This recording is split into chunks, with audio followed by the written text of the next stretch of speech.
सभी बीएलयू बंधुओं को मेरा नमस्कार। मैं अजय चौबे। आज हम लोग बात करेंगे इस विषय पे जो कि इस समय सारे बीएलई को प्रभावित कर रही है। वो विशेष विषय है सीएससी आईडी का बंद हो जाना।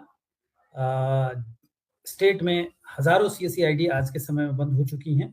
उनके कारण क्या हैं? आगे आने वाले दिनों में ये समस्या से लगभग सभी बीएलई को एक बार रूबरू होना पड़ेगा। तो उससे बचाव क्या है, क्या तरीका है, कारण क्या है, आज हम लोग इस पे विस्तृत चर्चा करेंगे। आज हमारे साथ हमारे राज्य मुख्यालय सीएससी की तरफ से हमारी सहकर्मी नाजनी जी हैं, जो इस पे हम लोग आज प्रेजेंटेशन के माध्यम से पूरी बातचीत पे, आज के मुद्दे पे, आज के इस विषय बिंदु पे चर्चा करेंगे। तो नाजनी जी नमस्कार। नमस्कार सर, अजय सर और सभी बीएलई भाइयों का, सभी लोगों का यहाँ पर स्वागत है। ये फेसबुक लाइव या ये सेशन हमने इसलिए रखा है क्योंकि हम आपको इस बारे में अवगत कराना चाहते हैं कि हमारे सीएससी पोर्टल में किस तरह काम करना है, उसमें क्या क्या मैंडेटरी चीजें हैं, या वहाँ पर आपको आपके सेंटर पे क्या क्या जरूरी डॉक्यूमेंट या क्या क्या जरूरी बैनर ब्रांडिंग जरूरी है, इसके बारे में बताएंगे।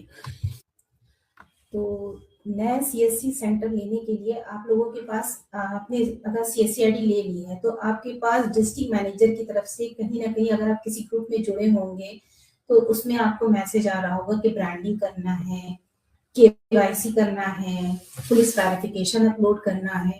तो क्या है ये branding, police verification, e KYC, यहाँ पर हम आपको इसके बारे में बताएंगे। और अगर आप ये नहीं करते हैं तो इसमें आपको क्या समस्या आ सकती है, या आपके सेंटर पे सीएससी पोर्टल की सर्विसेज कैसे बाधित हो सकती हैं, यहाँ पर हम आपको इसके बारे में समझाएंगे। तो हमारी पीपीटी, हम अपना प्रेजेंटेशन यहाँ पर आपको दिखाना चाहेंगे जिससे आपको जानकारी, आप देख भी सकते हैं कि या किस प्रोसेस के माध्यम से आप केवाईसी कर सकते हैं, या ब्रांडिंग का क्या फॉर्मेट है, या पुलिस वेरिफिकेशन ये कैसे होना है। तो सबसे पहले आपके, जब आप सीएससी सेंटर लेते हैं या आप सीएससी आईडी अप्लाई करते हैं तो इस समय पर आपको जब आप सीएससी सेंटर अप्लाई करते हैं तो आपका सीएससी सेंटर, आप एक शॉप लेते हैं तो शॉप ले लेना ही सीएससी खोलने के लिए मैंडेटरी नहीं है सर। आपके उस सेंटर पर कौन कौन सी सर्विसेज चल रही हैं, या आपका सेंटर कहाँ से आपने लिया है, ये चीजें प्रेजेंट करना भी बहुत जरूरी होता है। आज के समय में सीएससी बहुत ही सभी जनमानस में फेमस हो चुका है। सभी को जानकारी है कि सीएससी एक कॉमन सर्विस सेंटर है जहां से गवर्नमेंट की बहुत सारी सर्विसेज उन्हें प्रोवाइड हो सकती हैं। तो ये ब्रांडिंग बहुत मैंडेटरी है। जब आप सीएससी सेंटर लेते हैं तो आपको इस तरह की ब्रांडिंग करनी होती है। ये ब्रांडिंग का आपका फॉर्मेट है जहां पर आपकी सीएससी, जब सीएससी आईडी मिल जाती है तो वो सीएससी आईडी आपकी यहाँ पर लिखी होगी। अगर आप सीएससी आईडी मिलने से पहले ब्रांडिंग बना रहे हैं, ब्रांडिंग बैनर बनवा रहे हैं, तो आप इस कॉलम को खाली छोड़ सकते हैं। अगर आपकी सीएससी आईडी मिल चुकी है तो यहाँ पर अपनी सीएससी आईडी भी प्रिंट कराएं। नीचे आपका एड्रेस होना चाहिए, जो आपकी शॉप का एड्रेस रहेगा वो होगा। आप एक एग्जाम्पल के माध्यम से मैं आपको समझाना चाहूंगी। ये एक शॉप का फोटो है जहां पर आप देख रहे होंगे सीएससी की ब्रांडिंग कितने अच्छे तरीके से की गई है, जिसे कोई दूर से भी देख के समझ सकता है कि यहाँ पर सीएससी की सर्विसेज प्रोवाइड की जाती हैं। नेक्स्ट, आपको सीएससी जब आप लेते हैं तो सीएससी के लिए आपको कुछ मानक होते हैं, जैसे 100 से 150 वर्ग फुट की जगह होनी चाहिए, कम से कम एक पीसी होना चाहिए यूपीएस के साथ, कम से कम एक प्रिंटर होना चाहिए ताकि आप दस्तावेजों को प्रिंट करके कंज्यूमर को दे सकें, डिजिटल वेब कैमरा होना चाहिए, बायोमेट्रिक डिवाइस होनी चाहिए ताकि आप डिजी पे या बैंकिंग संबंधित कुछ सर्विसेज प्रोवाइड कर सकें जनमानस को, जनसेट, इन्वर्टर, सोलर, इसके अलावा ओएस एंड अन्य एप्लीकेशन सॉफ्टवेयर जो आपके सिस्टम में होना चाहिए, ब्रॉडबैंड कनेक्टिविटी होनी चाहिए, प्रशिक्षित स्टाफ होना चाहिए। आप अगर आप सीएससी सेंटर ओपन कर रहे हैं तो इन क्राइटेरिया को थोड़ा सा आपको देखना पड़ता है ताकि आपका काम सुचारू रूप से हो सके और सामने वाले को भी समझ में आ सके कि आप कौन कौन सी सर्विसेज प्रोवाइड कर रहे हैं और आपके पास क्या, आप उन्हें क्या क्या फैसिलिटी दे सकते हैं। आप जब सीएससी के सेंटर खोलते हैं तो यहाँ पर आपको सीएससी रेट चार्ट, जो भी सर्विसेज की एक लिस्ट होती है वो आपको लगाना चाहिए। आपका काम सुचारू रूप से हो सके और सामने वाले को भी समझ में आ सके कि आप कौन कौन सी सर्विसेज प्रोवाइड कर रहे हैं और आपके पास क्या, आप उन्हें क्या क्या फैसिलिटी दे सकते हैं। आप जब सीएससी के सेंटर खोलते हैं तो यहाँ पर आपको सीएससी रेट चार्ट, जो भी सर्विसेज की एक लिस्ट होती है वो आपको लगाना चाहिए विद उनके चार्जेस के अकॉर्डिंग, उसमें चार्जेस लिखा हो। देखिए, कोई भी कंज्यूमर आपके यहाँ आता है, उसे नहीं पता कि आप सीएससी, आप कौन कौन सी सर्विसेज प्रोवाइड कर रहे हैं। आप जब इस तरीके की रेट लिस्ट या सर्विस लिस्ट लगाते हैं तो इससे कंज्यूमर ये समझ पाता है कि आपके पास, आपके यहाँ से कौन कौन सी सर्विसेज मिल रही हैं। आप कभी कभी आप काम में व्यस्त होते हैं, आपके यहाँ कंज्यूमर हैं, वो आपसे किसी एक सर्विस के लिए आए हैं, लेकिन आप व्यस्त हैं तो वो आपकी शॉप पर बैठ के आपकी शॉप को देखते हैं कि उस वहां पर क्या क्या सर्विसेज आप प्रोवाइड करते हो। ये चीजें आप लोगों के लिए बहुत बेनिफिशियल है, क्योंकि कंज्यूमर आया ये आपके पास एक काम के लिए है, लेकिन वो रेट चार्ट देखकर या सर्विस चार्ट देखकर उसे पता चल जाता है आप ये सर्विसेज प्रोवाइड करते हैं। तो फ्यूचर में अगर उसे उन सर्विस की जरूरत पड़ती है या उसके किसी जानकारी वाले बंदे को या उसके किसी परिचित को उस सर्विस की जरूरत पड़ती है, तो वो खुद भी सजेस्ट करते हैं कि उस सेंटर पे चले जाओ, वहां पर मैंने ये सर्विस देखी थी कि उस सेंटर पे ये सर्विस प्रोवाइड की जाती है। तो इस तरीके से आपकी सर्विसेज आपके बिना बताए भी प्रमोट होती हैं और लोग आपको जानते हैं कि आप कौन कौन सी सर्विसेज प्रोवाइड करते हैं। नेक्स्ट, इसके अलावा आपको यहाँ पर मैं सबसे पहले बताऊंगी ई केवाईसी का प्रोसेस। ई केवाईसी क्या है? जब आप सीएससी आईडी लॉग इन करते हैं या आप सीएससी में एंटर करते हैं तो आप सीएससी आईडी यूज कर रहे हैं, सिर्फ आप ही वो सीएससी आईडी यूज कर रहे हैं, मतलब ऑथेंटिक है ऐसा नहीं। बहुत बार ऐसा होता है कि आपकी सीएससी आईडी बन जाती है, किसी ने वो यूजर आईडी पासवर्ड ले लिया और वो उस पर काम कर रहा है और आपको जानकारी भी नहीं है कि अभी वो चल रही है कि नहीं चल रही है। तो सीएससी ने अब ये चीजें मैंडेटरी कर दी हैं ताकि आपकी आईडी चल रही है नहीं चल रही है इसकी जानकारी आपको रहे, आप तक जानकारी रहेगी कि हाँ आपकी आईडी। और ये कैसे जरूरी हो गया है? ये इसलिए क्योंकि अब यहाँ पर केवाईसी का ऑप्शन लगा दिया गया। अगर आपकी तरफ से केवाईसी नहीं होगी, कोई ऑथेंटिकेशन नहीं होगा, तो सीएससी ये मान लेगा कि शायद आपकी जानकारी में वो सीएससी आईडी नहीं लिया जाएगा। तो अगर आप ही चला रहे हैं आईडी, आपकी जानकारी में है, तो ये ई केवाईसी करना आपके लिए कोई प्रॉब्लम वाली बात नहीं है, ये आपके लिए अच्छी चीज है। इसे कैसे करना है, इसका प्रोसेस है, आप सबसे पहले डिजिटल सेवा पोर्टल पर जाते हैं, वहां पर लॉगिन करेंगे। लॉगिन करने के लिए अपना यूजर आईडी, पासवर्ड और नीचे कैप्चा दिया होगा उसे फिल करेंगे। फिल करने के बाद आप सबमिट करेंगे। सबमिट के बाद आपका डीएसपी पोर्टल लॉगिन हो जाएगा। जब आपका डीएसपी पोर्टल ये लॉगिन हो जाता है तो आप इसमें चेक कर पा रहे होंगे, यहाँ पर नीचे एक आ रहा है VLE quarterly biometric attendance. VLE quarterly biometric attendance क्या है, मैं इसको ये आपको बताना चाहूंगी। ये इसलिए है क्योंकि आप ही आईडी एक्सेस कर रहे हैं, आपकी जानकारी में वो आईडी एक्सेस हो रही है। इस पे आप जब वीएलई क्वार्टरली ऑथेंटिकेशन करेंगे तो बायोमेट्रिक पे ले जाके सबमिट हो जाएगा। ये है कि आपको 3 मंथ में एटलीस्ट एक बार ये अटेंडेंस सबमिट करनी है। दूसरा है आपका mandatory KYC for VLE and operator. यहाँ पर आप अपनी केवाईसी सबमिट कर सकते हैं, मतलब आपको सालाना ये केवाईसी सबमिट करना जरूरी है। तो ये प्रोसेस अभी तो सभी वीएलई के लिए मैंडेटरी है, इसलिए इसे भूल के भी इग्नोर मत करिएगा। अगर आप इग्नोर करते हैं तो आपकी सर्विसेज बाधित हो सकती हैं। अभी थोड़ा सा टाइम दिया गया है, आप लोग इसे, इस टाइम का फायदा उठाएं और जल्द से जल्द इसे कंप्लीट करें। तो वीएलई मैंडेटरी केवाईसी करने के लिए आप सबसे पहले प्रोफाइल पर जाएंगे, यहाँ पर आपको यह ऑप्शन दिखाई दे रहा है, इस पे क्लिक करेंगे। इसके बाद यहाँ पे आपको माय प्रोफाइल का ऑप्शन दिखाई देगा, माय प्रोफाइल पे जाएंगे। यहाँ पर आपको e KYC for CSC ID, इस पर आप क्लिक करेंगे। क्लिक करने के बाद यहाँ पर आपको डिक्लेरेशन पे टिक करना होगा और फिंगरप्रिंट के माध्यम से आप इसको प्रोसीड करेंगे। तो यहाँ पर आप स्टार्ट कैप्चा करेंगे। स्टार्ट कैप्चा करने के बाद आपको ये ऑथेंटिकेशन पे जाएगा और यहाँ पर आपका ऑथेंटिकेट होने के बाद CS KYC कंप्लीट हो जाएगा। तो ये आपका पूरा KYC का प्रोसेस है। तो अभी सभी वेरी समझ रहे होंगे कि ये KYC कितनी जरूरी है आपके लिए। कुछ समय के लिए आपको ये छूट दी गई है कि आप इसे अपने लेवल से कंप्लीट कर लें, लेकिन अगर आप इसे इग्नोर करते हैं तो आने वाले समय में आपकी आईडी बंद होगी, तो तब तो आपको ये मैंडेटरी हो जाएगा। तो इस टाइम का वेट मत करें कि आपका काम बाधित हो। आप इसे जल्द से जल्द जितनी जल्दी हो सके कंप्लीट कर लें। अगर कंप्लीट करने में आपको कहीं पर कोई भी समस्या आ रही है या कहीं कोई एरर आ रहा है, तो आप सबसे पहले अपने डिस्ट्रिक्ट मैनेजर से बात करें। आपके CSC जिला प्रबंधक आपके हर डिस्ट्रिक्ट में अवेलेबल हैं, उनसे कांटेक्ट करें, उन्हें इस बारे में सूचना दें कि आपका KYC नहीं हो पा रहा है।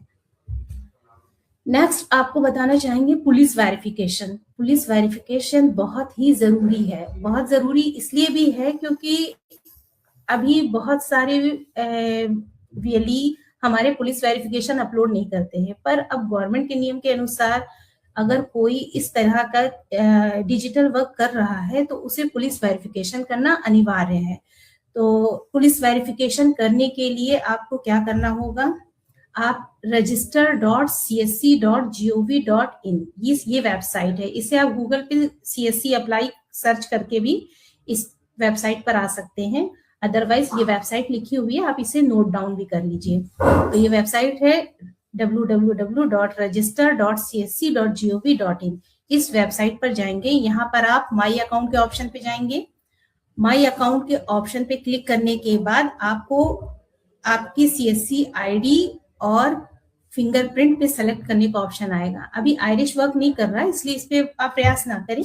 CSC आईडी डालेंगे, फिंगरप्रिंट पे क्लिक करेंगे, कैप्चा डाल के आगे प्रोसीड करेंगे तो ये पेज रीडायरेक्ट होने लगेगा। रीडायरेक्ट होने के बाद आपको यहाँ पर ऊपर डिक्लेरेशन देना होगा। डिक्लेरेशन देने के बाद आपको यहाँ पे स्टार्ट कैप्चा करना होगा। स्टार्ट कैप्चा करने के बाद आपका प्रोफाइल ओपन हो जाएगा। जब आपका ये प्रोफाइल ओपन हो जाएगा, इसमें आपको दो जगह KYC का ऑप्शन मिलता है, KYC अपडेट, KYC अपडेट। इनमें से किसी भी दो ऑप्शन पे ऊपर जो दिया हुआ है आपका राइट हैंड साइड में ये KYC और इधर आपका लेफ्ट हैंड साइड में यहाँ पर आइकन दिया हुआ है, इनमें से किसी भी KYC अपडेट पे क्लिक करेंगे। क्लिक करने के बाद आपको ये नीचे ये पेज शो करेगा। इसके बाद ये दूसरा पेज शो करता है, इसी में नीचे होता है, सबसे नीचे पे आपको पुलिस वेरिफिकेशन डॉक्यूमेंट अपलोडिंग का ऑप्शन आता है। इस पर क्लिक करेंगे। क्लिक करने के बाद यहाँ पर सेलेक्ट डॉक्यूमेंट में फाइल आएगा, उस पर क्लिक कर लेंगे और यहाँ पर फाइल अपलोड करेंगे। फाइल अपलोडिंग के बाद आप ये सबमिट कर देंगे, आपका पुलिस वेरिफिकेशन सबमिट हो जाएगा। आप लोगों को मैं एक चीज ये बता दूं कि ये सारी चीजें मैंडेटरी हैं। अगर पुलिस वेरिफिकेशन आप टाइमली सबमिट नहीं करेंगे तो आपकी CSC आईडी ब्लॉक हो सकती है। तो ऐसे समय की प्रतीक्षा ना करें, जल्द से जल्द सभी लोगों से निवेदन है कि वो लोग अपना पुलिस वेरिफिकेशन अप्लाई कर लें। अप्लाई होने के बाद जब आपको पुलिस वेरिफिकेशन मिल जाए तो आप इसे अपलोड कर दें। हमारे पास समय नहीं था, पर फिर भी हमने अपने VLE साथियों के लिए इसमें थोड़ा सा समय मांगा ताकि हम उन्हें इन्फॉर्म कर सके और वो पुलिस वेरिफिकेशन अप्लाई करते। अप्लाई होने के 15-20 दिन के अंदर आपको पुलिस वेरिफिकेशन रिसीव हो जाता है। वो पुलिस वेरिफिकेशन प्रोफाइल में जाके अपडेट कर दी। एक बार फिर मैं यही कहना चाहूंगी कि ये पुलिस वेरिफिकेशन बहुत मैंडेटरी है। अगर आप इसे नहीं करते हैं तो आपकी CSC की सर्विसेज बाधित हो सकती हैं। तो इससे बचने के लिए जल्द से जल्द पुलिस वेरिफिकेशन करवा लीजिए। सर्टिफिकेट आते ही अपलोड करें। किसी भी समस्या के लिए हमारे डिस्ट्रिक्ट मैनेजर से बात करें। KYC के लिए आपकी आईडी बंद है, ब्रांडिंग के लिए आपकी CSC आईडी बंद है, हमारे DM जब आपके सेंटर पे विजिट करेंगे, ब्रांडिंग होगी, रेट लिस्ट होगी, तो वो उसको वेरीफाई करेंगे। उसके बाद बैकएंड से वो डेटा चेक होगी कि सही ब्रांडिंग है या नहीं है, तब अप्रूव होगा। ब्रांडिंग के लिए आपका लकड़ी या लोहे का फ्रेम होना चाहिए, उसी पर ही ब्रांडिंग होनी चाहिए। इस चीज को ध्यान रखें। ब्रांडिंग का फॉर्मेट ऑलरेडी आप लोगों को शेयर किया जा चुका है। ठीक है, बहुत बहुत धन्यवाद नानी जी। मैं यहाँ पे पूरे इस आज के कार्यक्रम का पूरा सारांश बताना चाहूंगा। जिसको कि 3 हिस्सों में बांटा गया है, सीएससी की ब्रांडिंग, सीएससी की ई केवाईसी तथा आपका पुलिस वेरिफिकेशन, पुलिस सत्यापन। तीनों के औचित्य के बारे में एक बार मैं रिवाइज कर दूं। सीएससी ब्रांडिंग इसलिए जरूरी है कि आप कौन हैं, कहाँ पे सेंटर है आपका, आप क्या क्या सुविधा दे रहे हैं, क्योंकि सीएससी सेंटर सरकार की एक बहुत ही महत्वपूर्ण स्थान है। सरकार अपने डेटाबेस में, सरकार की एक वेबसाइट है, जिस वेबसाइट पे सरकारी जितने भी संस्थान हैं, अवस्थापना है, इंफ्रास्ट्रक्चर है, उनको वहां पे लोकेट किया जाता है, जिसमें सीएससी भी सरकारी स्थान के रूप में गिनती होती है। तो सरकार उसको भी वहां पे चिन्हित करती है। सीएससी लोकेटर पहले होता था, बाद में कंपास ऐप के जरिए आप लोगों को लोकेट किया जा रहा है कि इस धरती पे किस कोने पे, किस स्थान पे आप सिचुएट करते हैं, रहते हैं। तो जो सरकार दावा करती है हमारे डिस्ट्रिक्ट मैनेजर के माध्यम से, आपके माध्यम से, वो दावा 100% सत्य होना अनिवार्य है। अर्थात जहां पे आपको बताया गया है, जहां आपको लोकेट किया गया, वहां पे आपको होना अनिवार्य है। इसलिए जरूरी है कि कॉमन ब्रांडिंग आपके पास हो, इसलिए जरूरी है कि आपके पास प्रॉपर ढंग से रेट लिस्ट हो, सरकार की द्वारा उपलब्ध कराई जा रही सीएससी के माध्यम से जो भी सेवा है उसकी पूरी सूची आपकी उपलब्ध होनी चाहिए। जो भी निर्धारित प्रिस्क्राइब रेट लिस्ट है, वो रेट लिस्ट स्पष्ट होना चाहिए।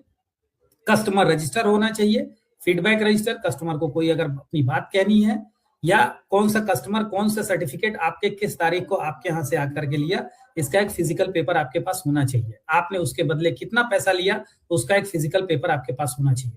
चूंकि आपका केंद्र आपका होते हुए भी सरकार की मॉनिटरिंग और निगरानी में है, कोई भी सरकारी अधिकारी कर्मचारी आपके सेंटर पे औचक निरीक्षण कर सकता है, जांच कर सकता है। इसके लिए हमें अपने आप को प्रॉपर ढंग से प्रिपेयर रहना होगा। नेक्स्ट आते हैं सीएससी की केवाईसी के बारे में। सीएससी भी एक वर्चुअल लेन देन का स्थान है, भुगतान, वहां पे पैसे का लेन देन होता है, पेमेंट गेटवे है, वॉलेट सिस्टम है, वहां से पैसे का भुगतान होता है। तो भुगतान होने के लिए जो आरबीआई की गाइडलाइन है, सरकार की गाइडलाइन है, उस गाइडलाइन के तहत कस्टमर का केवाईसी होना, यानी कि कस्टमर यानी वीएलई, इस मामले में जो व्यक्ति लेन देन कर रहा है डिजिटली, वो व्यक्ति का केवाईसी होना बहुत अनिवार्य है। ये आरबीआई की भी गाइडलाइन है और सीएससी के संबंध में सरकार का भी गाइडलाइन है कि हम अपने सभी सीएससी केंद्रों को, सक्रिय सीएससी केंद्रों को निश्चित अंतराल पे, नियमित अंतराल पे उनको उनकी केवाईसी करें, ताकि ये सत्यता जाहिर हो सके कि आप वास्तविक हैं, अपनी जगह पे हैं। ऐसे बहुत सारी शिकायतें पिछले दिनों आती रही कि सीएससी केंद्र मौके पे मौजूद नहीं है, जबकि बोर्ड सूचना में जाती है। तो इसको व्यवस्थित करने के लिए सरकार का ये सख्त रुख अपनाते हुए आज देश भर में हजारों सीएससी सेंटर को बंद कर दिया गया है, जिनकी सूचना अभी स्पष्ट हुई है। जो भी, जैसे कि नई प्रक्रिया है, अभी सीएससी आईडी आप आवेदन करेंगे, आवेदन के बाद आपके सत्यापन के बाद ही सीएससी आईडी जारी होगी। जबकि पिछले दिनों इसमें थोड़ी सी छूट दी गई थी, बहुत सारे सीएससी सेंटर खुले और अभी तक उनका सत्यापन नहीं हुआ, तो प्रथम दृष्टया उनको अभी उनकी सेवा बाधित की गई है, उनके जांच की कार्यक्रम किया जा रहा है। जांच में डिस्ट्रिक्ट मैनेजर का आप आवश्यक सहयोग दें। डिस्ट्रिक्ट मैनेजर सपोज आपके सेंटर पे जाते हैं, ब्रांडिंग में आपने सिर्फ फ्लैक्स टांग रखा है, वो तो अपने उस मोबाइल ऐप पे जरिए आपका सत्यापन तो कर देंगे, लेकिन पीछे से जो क्वालिटी चेक टीम है आपके सेंटर को फिर से बाधित कर देगी, सेवा को बंद कर देगी। इसलिए जरूरी है कि प्रॉपर फिक्स परमानेंट आपके पास एक बोर्ड होना चाहिए, जैसा कि आपको ये तस्वीर में भी दिखाया गया है कि इस तरीके से फ्रेमिंग किया हुआ बोर्ड आपके पास फिक्स हो, परमानेंट बोर्ड होना चाहिए। सेवा लिस्ट आपके पास इस तरीके से, सेवा सूची का एक बड़ा सा फ्लैक्स है, इसकी लिंक आप लोग जाएंगे सीएससी के पोर्टल पे ही पूरा इसका लिंक पड़ा हुआ है, ब्रांडिंग का, सेवा सूची का, रजिस्टर इत्यादि का। तो ये सारी चीजें आपको मेंटेन रखनी है। इसमें अगर आप, चूंकि आज के डेट में इन दिनों में हमारे पास कॉल ज्यादा आ रहे हैं, सर मेरा सेंटर बंद हो गया है, ये है वो है, वो आएगा, आज नहीं तो कल आप सभी लोगों को आएगा, अगर आप लोग पूर्व में उसकी तैयारी नहीं कर लेंगे। इस वीडियो कॉल का, इस आज के जो सेशन है, सत्र का आयोजन इसी चीज को ध्यान में रख के किया गया है कि आपको असुविधा से, आगामी जो असुविधा हो सकती है आपके साथ, उससे आपको बचाया जा सके। इसकी स्पष्टता ये क्लियर है कि आप सीएससी में काम कर रहे हैं, ये आप ही लोगों के हित में हो रहा है। चूंकि कुछ ऐसे असंवैधानिक कार्य करने वाले व्यक्ति भी सीएससी के माध्यम से जुड़ सकते हैं, उनको इस व्यवस्था से दूर रखा जा सके। गलत लोगों को, साइबर फ्रॉड करने वाले लोगों को सीएससी व्यवस्था से दूर रखा जाए, इसी के लिए गहन निरीक्षण किया जाना अति आवश्यक है। इसमें आप सभी लोगों का पूरा सहयोग बहुत ज्यादा आवश्यक है। दूसरी बात हो गई केवाईसी की। केवाईसी एक नियमित अंतराल पे किया जाना है। जो भी नोटिफिकेशन में आपको सीएससी पोर्टल पे मिलता है उसको आप लोग करें। अपने सेंटर की ब्रांडिंग मेंटेन करें। ब्रांडिंग से आप ही लोगों का भला होगा। सेवा सूची आप लगाएंगे तो आप ही लोगों के कार्यक्रम, आपके यहाँ आने वाले ग्राहकों का संख्या और उनको पारदर्शिता स्पष्ट होगी और वो अच्छे ढंग से आपके साथ व्यवसाय कर सकेंगे। तीसरा पॉइंट है आपका पुलिस वेरिफिकेशन। पुलिस वेरिफिकेशन, चूंकि मैंने स्पष्ट किया कि ये बहुत ज्यादा जरूरी है कि आप डिजिटल लेन देन कर रहे हैं तो पुलिस का सत्यापन आपके साथ जुड़ा हो। वो सत्यापन के आधार पे सीएससी आपकी गारंटी ले सके कि हाँ, आपने पुलिस वेरिफिकेशन कराने के साथ आप हमारे साथ काम कर रहे हैं, और जिससे कि वित्तीय लेन देन के लिए आप अधिकृत माने जाएंगे। तो इसमें कहीं कोई किसी प्रकार की कोताही ना हो। ये कार्यक्रम सभी बीएलई को एक बार निश्चित रूप से किया जाना अनिवार्य है। धीरे धीरे करके पनिशमेंट स्वरूप जो बीएलई हैं लिस्टिंग कर करके उनकी आईडी ब्लॉक की जा रही है। इस असुविधा से बचने के लिए आप लोग इस पे अमल करें। इसके लिए सबसे अच्छा उपाय है कि आपके ही डिजिटल सेवा पोर्टल पे डिस्ट्रिक्ट मैनेजर का नाम लिस्ट दिया गया है। आप उनसे समय तय करें, उनको अपने केंद्र पे बुलाएं, उनसे मानक समझें। सारी व्यवस्था कंप्लीट हो जाने के बाद आप तत्काल उनको बुला करके अपने केंद्र का सत्यापन कराना सुनिश्चित करें। तो आज इन्हीं बिंदुओं के साथ, इन्हीं जानकारी के साथ आज हम इस कार्यक्रम को यहाँ पे समापन कर रहे हैं। नाज़नी मैडम, आपको अगर कुछ अंतिम लाइन कुछ कहनी हो तो आप कहते हैं, फिर उसके बाद हम इस सेशन को सभी बीएलई को पहले मैं बता दूं, आपका हेल्पलाइन नंबर है 14599। इसे सभी लोग नोट कर ले। 14599 आपका सीएससी का हेल्पलाइन नंबर है। अगर इस नंबर से आपके पास कोई कॉल आती है 14599, तो आप उसे पिक करके आंसर कर सकते हैं। 14599 से पर आप कॉल करके जानकारी भी दे सकते हैं। अगर आपको किसी प्रकार के सीएससी पोर्टल में या किसी भी सर्विस से रिलेटेड समस्या आ रही है तो आप 14599 पर कॉल भी कर सकते हैं।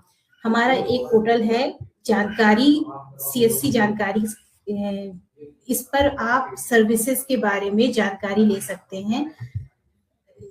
और जानकारी.csccloud.in ये आपका पोर्टल है। इसे आप सीएससी की सर्विसेज के बारे में विस्तार से जान सकते हैं कि सर्विस में क्या काम कैसे होता है और उसका प्रोसेस प्रक्रिया क्या है।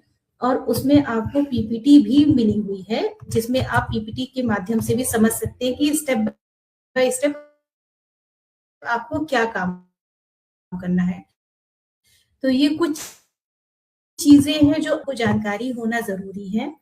इसके अलावा हमारे csc.gov.in वेबसाइट है, वहां पर चैटबॉट अवेलेबल है। चैटबॉट जस्ट लाइक आपका, जैसे आप किसी बिजली विभाग में कोई समस्या है तो उसको आप व्हाट्सएप चैट के जरिए अपनी रिजोल्यूशन करा सकते हैं, जिसमें आपको कुछ हाई करने पर कुछ ऑप्शन मिलते हैं। आपको जो क्वेरी होती है वो क्वेरी पर आप क्लिक करके अपने आंसर ले सकते हैं। तो वहां पर आपको इंस्टेंट ये आंसर मिल जाएगा। सर्विसेज के बारे में या कोई भी चीज के बारे में इंस्टेंट आंसर मिल जाएगा। यहाँ पर आप खुद भी कर सकते हैं और सिटीजन को भी आप गाइड करें। अगर कोई इन्फॉर्मेशन चाहिए हो तो वहां पर वो सिटीजन का भी है। अगर वो सीएससी बीएलई होना चाहता है या और कोई इन्फॉर्मेशन उन्हें चाहिए हो कि सीएससी में क्या सर्विस है, ताकि वो आपके संपर्क में इस माध्यम से भी बने रहें। तो यही थी आपके सीएससी के बारे में जानकारी जो आप लोगों को पता होना जरूरी है। Thank you. चलिए, बहुत बहुत धन्यवाद नाज़नी जी। आज हम ये मान के चलते हैं कि हमारे सभी बीएलई आज के इस कार्यक्रम से निश्चित ही लाभ लेंगे और अपनी पूर्व तैयारी, असुविधा से बचने की पूर्व तैयारी जो आज आपने बताई है, वो तीनों ही बिंदुओं पे लोग काम करेंगे और सीएससी व्यवस्था के साथ